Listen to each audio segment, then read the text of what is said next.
Sean, before we get things going, we just had Morgan Stanley come out. They've just cut US equities to underweight here. They downgraded them here.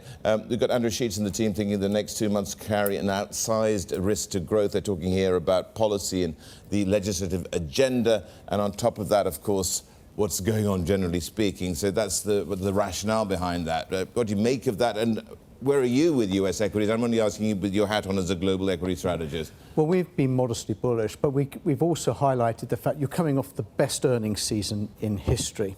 And the one real impediment for the stock market going forward is that margins in the United States are going to probably narrow very sharply.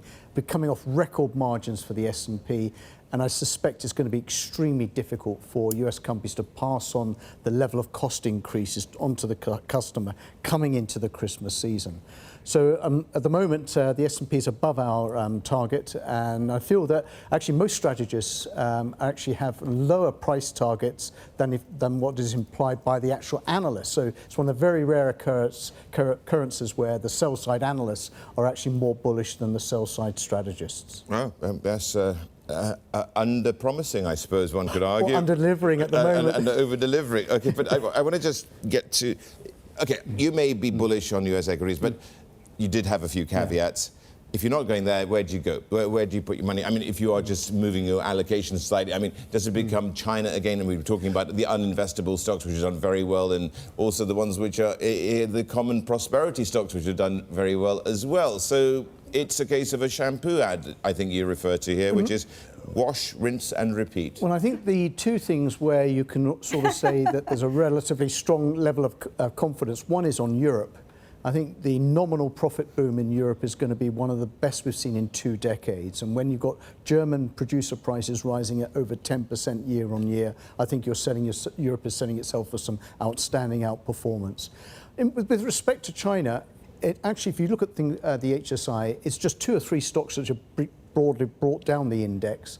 And actually, probably 2-3 weeks ago, we highlighted the fact that those stock names actually had made pretty much bottoms on the basis that they were trading very close to where they were during the pandemic, the real fear of the world ending. So to some extent, I think that a lot of that bad news is in the price. I think the issue for China, or the investing issue for China over the next 6 months, is really that it's slowing down and that it's going to do some more policy easing. So in that respect, you probably wait for the really big RRR cuts, and then that I suspect will be the sign to get in. Generally, China bonds sell off when the economy is starting to do well, and that's not the case at the moment.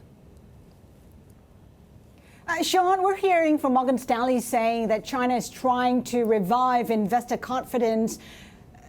Is it succeeding? I mean, can investor confidence come back as long as that crackdown continues? I guess the way to answer the question is it's a delicate tightrope. The reality is that private enterprises account for 90% of all the enterprises in China.